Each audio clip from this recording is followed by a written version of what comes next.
Hi there, my name is Chuck Spicer. I run a blog called MTG The Journey, and I've been conversing back and forth with Kevin for a while about doing some video series for him and some content for Rogue Deck Builder.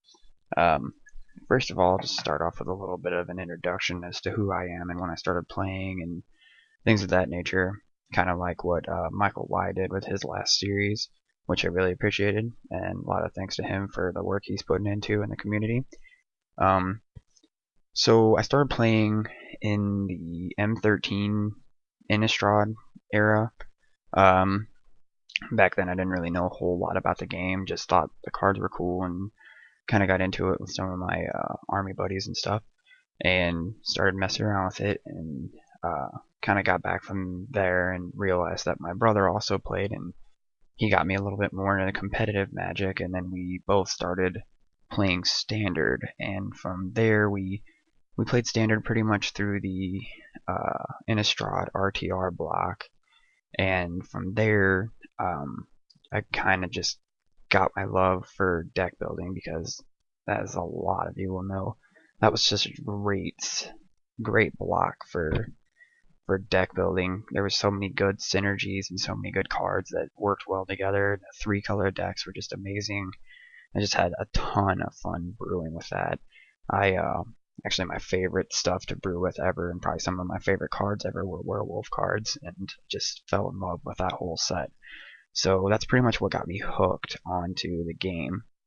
And some of my goals as far as the game goes, and as far as Magic in general, is just well, really honestly, to design decks and have them win, but have them be built around cards that aren't necessarily popular or do things that other people think are winning capable, but I like to use odd ways to win the game. Um, like Kevin recently had a Debt to the Deathless deck that the only card I really liked out of the entire deck was Debt to the Deathless, and I built an Orzhov deck around it and went third place with it last week at FNM, and pretty much was so psyched that I'm not going to play it anymore and go move on to something else. So I might actually preview that for you guys at some point too, and show you what the deck does and how it works. It's basically just a mono black ramp that has a few creatures in it that have actually moved over into this deck. But yeah, rogue deck building has pretty much been the only way I've ever gone. I've pretty much never wanted a net deck. To me, it seems like cheating.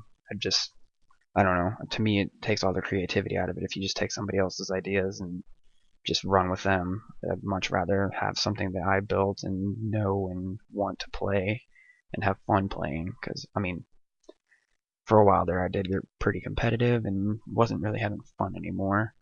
And that's when I kind of took a step back and realized if I can't have fun with it, then I shouldn't be doing it. So that's pretty much where I stand now. Once again, some of my favorite things about the game are just synergies and combos and the different ways that cards interact, and I like being able to find those for myself instead of, once again, looking them up or researching other people's decks and just kind of picking what they do and working with it. In the future, I really kind of hope to work with Kevin a little bit more, and maybe swap off some stuff on Rogue Deck Builder, and just develop my blog a little bit more. And one of my favorite things to do is on my blog is do spoilers, and that's my favorite season in Magic, and it's kind of driving me nuts right now with not having any spoilers for this next set. And I hope to do some video series in the future now that I'm getting a little bit more into MTGO. I'm kind of new to this whole MTGO and kind of the commentating scene, I guess you could say, and it's pretty new to me. So I hope to develop that a little bit more and do some video series on mostly just how to play Magic and the beginning stuff. Like if your friends, you don't really know how to explain to them how to play the game, I want to do some video series just explaining the cards and what they do and how they function, and just kind of show some very beginning interactions with how to actually play the game. And So this actually, like I said, this deck, it is a kind of an Esper humans deck, but it's not really totally a humans deck because I do have a lot of stuff in here that isn't humans. For example, the Obsidots, which this is really what drove the deck in the first place. Was Obsidot and Blood Baron are like my two all-time favorite cards in Standard right now. I love building around them. I love brewing around them, and anything I can do pretty much to brew around them is basically my focus right now in Standard. While they still exist in Standard, they're going to be my brewing cards. And so Obsidot obviously is a spirit, and Blood Baron is a vampire. So neither one of those are actually humans, so you can't really completely call it a humans deck. I also run Desecration Demons, which also are not humans. So 6 total creatures in the deck that aren't humans, and but that's basically where I started with. Is I started with the Debt to the Deathless deck, and that didn't really work. So I tried doing a mono black splashing white for just Obsidot and Blood Baron, and that ended up falling pretty much on its face. So then I tried mixing them together and doing a really control-y Orzhov deck, which ran Obsidots and Blood Barons, obviously main board. I ran a lot of stuff like Celestial Flares and just a lot of white control stuff. And I mean, it did what I did what I wanted to do, but it didn't seem as interactive and had the big swings that I like to have in my games. And it just, the whole shock value of the Debt to the Deathless. I mean, it was so hard to get off most of the time, or you just pulled the card at the wrong time and it just didn't do what I wanted. So then I took a step back over Christmas break and just kind of like, what do I want to do with this? And I've been wanting to splash blue for Esper for a long time, but I didn't really want to play like the uber control Esper with no creatures. Just didn't really appeal to me at all.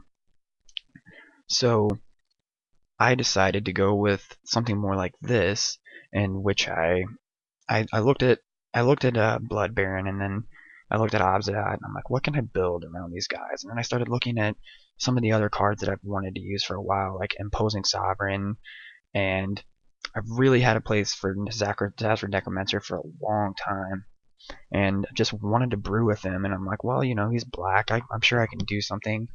And then I started looking at other stuff, like, well, okay, if I'm gonna run him, I've got to run some humans. Sorry, there, I'm gonna take a drink. But so I started looking at other things here and started seeing, well, I like Soldier of the Pantheon. There's so much multicolored, even with the monocolored. There's still a lot of multicolored. And Frontline Medic is human, and I've wanted to use it for a long time. And just the battalion trigger with getting the indestructible, and indestructible has always been one of my favorite mechanics. And Light of Sky Knight was actually one of the hugest cards that my brother said that he thought was just going to go crazy, and it never did. So I kind of wanted to do something with it because of its evasion and detain ability. It's just phenomenal card. I don't understand why it doesn't get played. And then I splashed one of Cartel Aristocrat because I don't really want to see it all the time, but I mean, it really does have the potential to protect itself, and then you get the bonus off of Zaspert Necromancer if you stack something else to protect it, so you can keep it around for a long time and still have it be protected from things and get your zombie token as well from stacking something. And then the Desecration Demon, really, because I really honestly can't find anything else that does what it does for its mana cost and the deck. I would love to find a human to fill this slot, so if you have any recommendations, please shout them out, because I mean, he's so good right now. I mean, maybe in Born of the Gods we'll get something that replaces him, but right now I honestly can't find it. So we have our 1-drop in Soldier of the Pantheon, our 2-drop in Sovereign, our 3-drops are the Frontline Medics and the Light of Sky Knights, and we have a 2-drop in Cartel Aristocrat as well. We have our 4-drops with Desecration Demons, and we have our 5-drops with the Obsidots and the Blood Barons, so we have a pretty well-rounded creature base here. Our removal suite, that's the #1 reason I splashed the blue, was because It opens up your removal suite so much to things that are so relevant right now in standard with the detention spheres, with the supreme verdicts. I mean, we have far and away, which can both be extremely versatile. Um, Doomblade, I don't like running a lot of it, but it is relevant. A lot of mono black out there, but I mean, it's still really relevant. The Hero's Downfalls, I think, is a fantastic card. A little bit more intensive in mana cost than what I usually like to run for removal with the double black, but still doable. But um, it's a pretty complete package. With Supreme Verdict, you get the ability to wipe the board and get all your zombies out of your humans. I've had it be in a game that I just played last night where it was like swung for, crazy amounts of damage. They blocked Supreme Verdict right after. So I got it was just insane. They had a whole board full of stuff. I had a whip of Erebos out, so I got a ton of lifelink, and then Supreme Verdict second main and just totally annihilated them and just had a ton of zombies come back. So it was fantastic swing. Um, I do run the Whip of Erebos pretty much solely for the lifelink and its interaction with Obsidat. I mean, it's one of my favorite combos in Standard right now, and I actually found out about it before somebody else told me about it, so it was really cool for me to figure that out. And then for the land base, I mean, just running a lot of shocks, really. 4 of everything in the colors, and then 3 Temple of Deceits, 3 Temples of Silence. I was running the 4th Temple of Silence, but then it just seemed like I was seeing it way too much, and actually ended up drawing 3 of them in one hand one time, and that just totally seemed like too much. I can deal with 2 and a 1 of something else, because I've got to hit the blue more often than not. And then 2 plains and 2 swamps, and 3 mutavaults, because these things can still be really relevant as they become humans, and you can get the 2/2 zombie token afterwards as well, so it could be a chump blocker for a zombie token. So they actually become really relevant, especially late game if you draw them late game as a land. For our sideboard, Glare of Heresy has actually won me a ton of games. I love this card. White is so relevant right now in the format that, I mean, this gets rid of so many things. It gets rid of, Elspeth. It gets rid of your detention spheres. It gets rid of, just a ton of these guys here that just become problem children later on. It gets rid of Blood Baron. It gets rid of just so many threats. And this is actually one of my favorite cards I just think is really underestimated, and I see being really relevant in these games, is Council of the Absolute. I've got it as my sideboard for the Desecration Demons. It's a 4-drop human that I was contemplating running main board, but I don't think I would ever really want to see it the first game because I don't know what they're casting to be able to name. I haven't seen their deck, and I haven't seen what's in it to be able to know what I want to name to let them not cast. Unless, of course, it's obviously a mirror match and you can tell what they're going to be casting and just hope that you name something that they have in their deck. And so the second one is Sin Collector. I like this card so much because of its valuable ability against the other Esper decks. Really is the biggest threat, and the Azorius decks are also really big threats. So it gets rid of some of the bigger spells that they can use against me and throw my game off. The Underworld Connections I like just for the card draw. I do have, actually, I usually run an Erebos in here on the main deck, one of an Erebos, which I don't have right now, so I'm not running it, but it actually is extremely relevant for card draw. It does its work times 2, really, because it does get you a lot of card draw, and it becomes a huge presence if you get enough things on the field. But the Underworld Connections is really if I run into situations where I need to draw cards and outdraw my opponent. Another Supreme Verdict just in case I need it more in a game to get rid of bigger creatures, or if it's a ramp deck that I need to get rid of stuff really fast and keep board presence. 2 more Heroes Downfall, which these actually might end up coming out for something in the lines of a negate or a counter spell of some sort if the need arises. I don't really know if I really want to have any more removal. And Blood Baron, I mean, I want to run a second of him just because he can be really relevant in mirror decks, and I really, once again, he's one of my favorite cards, so I want the ability to have a second one of him available if I need it. And then, of course, the 3 slot seasons are pretty much self-explanatory. They do their own work, and against Esper decks and Azorius decks, they just tear them apart. Any other creature decks, you're not really ever going to want to see them, which is why I don't main board them. It's because I don't necessarily want them against heavy creature decks. So I want to kind of see what their deck is before I throw in the Thoughtseize to deal with things that I may see as being problematic. Sorry about that. Taking another drink real fast. But yeah, that's pretty much the gist of the deck. I'm gonna go ahead and run a couple of decks for this to show you kind of how I play this and how it works. Once again, pardon me if I make a few mistakes. I am new to this commentary, and it is a little different for me talking and trying to play at the same time. And I will try not to bore you with general lapses of silence, and I will try to keep my tone controlled, because I do tend to get a little bit aggravated if I get kind of caught up in my words and I'm not paying attention to what I'm doing. So it's going to be kind of a new adventure for me. I do want to kind of give a special thanks to Kevin from Rogue Deck Builder, that I can't talk today, for giving me this opportunity to kind of showcase my deck.